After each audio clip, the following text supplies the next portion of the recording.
The war in Ukraine continues with full intensity. August 9th, 2026. Fresh Russian troops in the Donetsk area, moving without direction, without a clear objective. Most of them spot the drone seconds before it arrives. Not enough time to do anything about it. They keep pushing forward anyway, and every time they do, a drone is already waiting. What you're about to see has been happening since this war began. It hasn't stopped. Rubaka unit tracking motorcyclists across the sector. Motorbikes have become the default on this front. Fast, maneuverable, cheap enough to lose. That last part keeps happening. Most of the riders never hear the drone before it arrives. Engine noise, speed, wind. The FPV is already on them before any of that changes. One after another, each rider intercepted before completing the run. The vehicle that was supposed to give them an advantage keeps becoming the easiest target in the sector. Two soldiers running in opposite directions. The drone picks one and closes in. The second doesn't get far enough either. Neither makes it. Open ground, two soldiers moving through it. A mine, not a drone. Same outcome. A soldier who survived the first strike, now looking for anywhere to disappear. He finds a tree and presses against it. That's the problem. Trees are the first place operators check on this front, because that's where soldiers always go. He's spotted before he settles in. The cover he chose is the reason he gets found. No second chance. Two Russian soldiers moving through the Pokrovsk direction, spaced a few meters apart, a reasonable precaution. They don't know they've already been spotted. An FPV was dispatched minutes ago and is already closing in. One of them hears it and drops into the grass. Weapon in hand, doesn't use it. The drone reaches him before that changes. The second soldier turns and runs. The second drone is already in the air. He doesn't get far. Once you're found on this front, the window closes fast.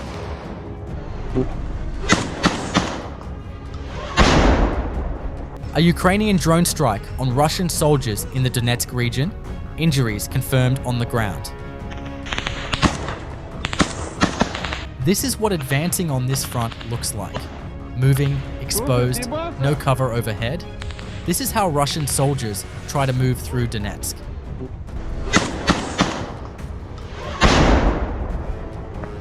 Fifth Assault Brigade drone operators. Not the soldiers being found, but the ones doing the finding. A sector scanned, a target confirmed, a drone dispatched. The operator makes the decision in seconds.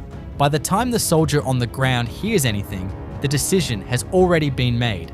This is the side of the footage that doesn't get shown as often. Russian soldiers in a vehicle. An FPV drone closes in. It misses. One of the rarer moments on this front.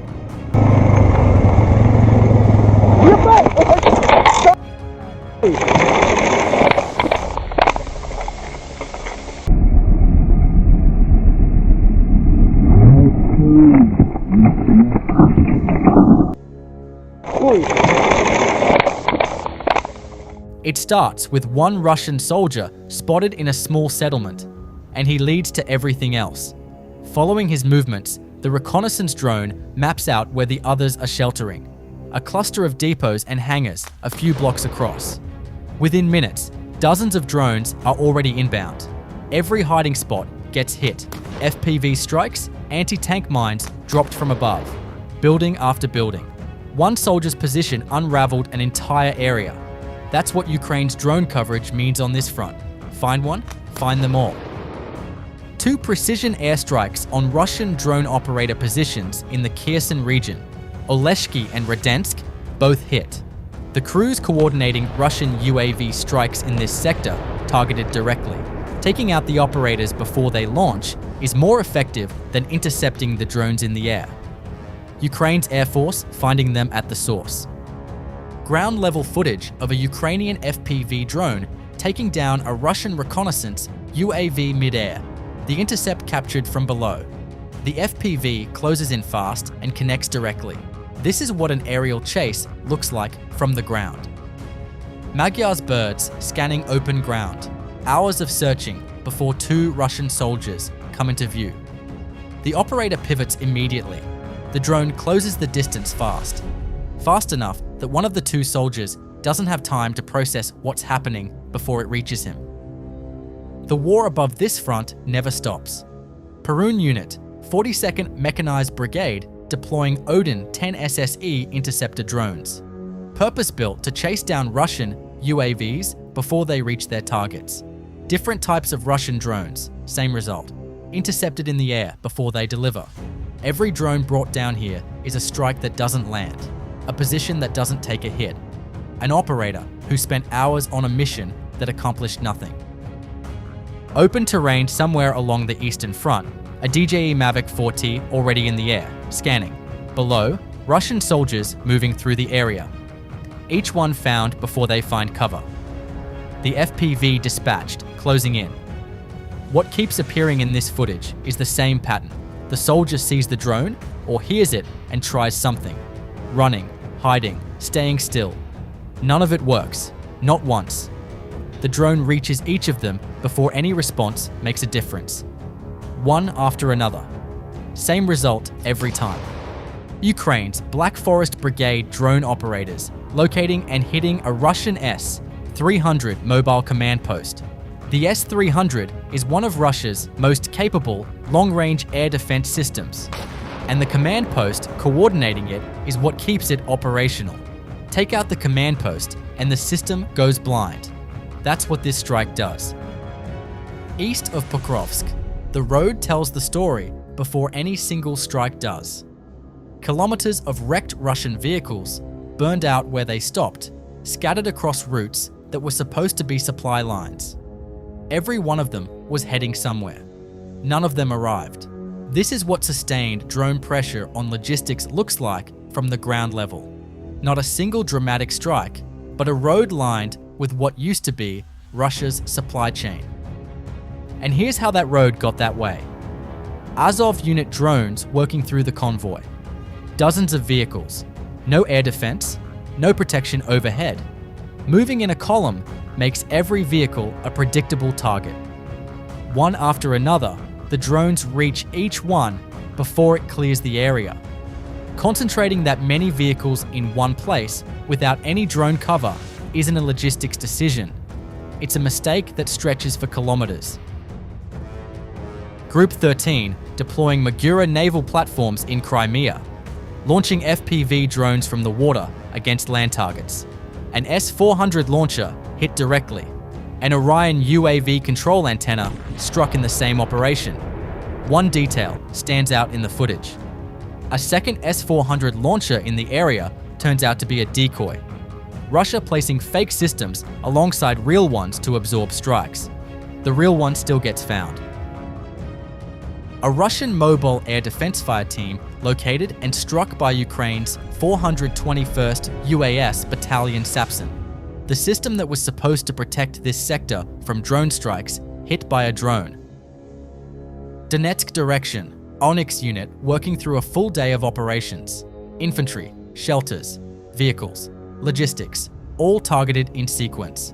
Russian forces in this sector have no safe route in and no safe place to wait. The tree lines get checked. The roads get watched. Every movement gets found before it accomplishes anything. Every position gets hit before it becomes useful. One day's work from a single unit. This is the pace Ukraine is maintaining across the entire front, every day. Zaporizhzhia direction, Ukraine's 411th UAS Regiment working through the sector, a tank located and hit. Armored vehicles, trucks, ATVs, infantry, communication equipment, one after another.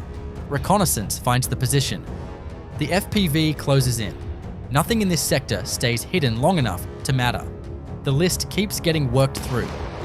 2 Russian M-S self-propelled howitzers in the Vovchansk direction, located after they were caught shelling what remains of the city overnight. Ukraine's Ares battalion moves fast. The systems that were firing on Vovchansk in the dark get found and hit before daylight. A 152mm self-propelled gun capable of striking targets over 25 kilometers away, both gone before they fire another round. Vartovy battalion working deep behind the contact line. Vehicles, communication equipment, personnel, all targeted in the same operation. Positions. Russia considers part of its safe rear. The rear isn't safe. Vartovy reaches it the same way it reaches everything else. Find it, hit it, move to the next one. 213 combat engagements recorded today. Lyman and Kostiantynivka, the heaviest sectors. In Pokrovsk, 29 Russian assault attempts in 24 hours. In Kostiantynivka, 24 more.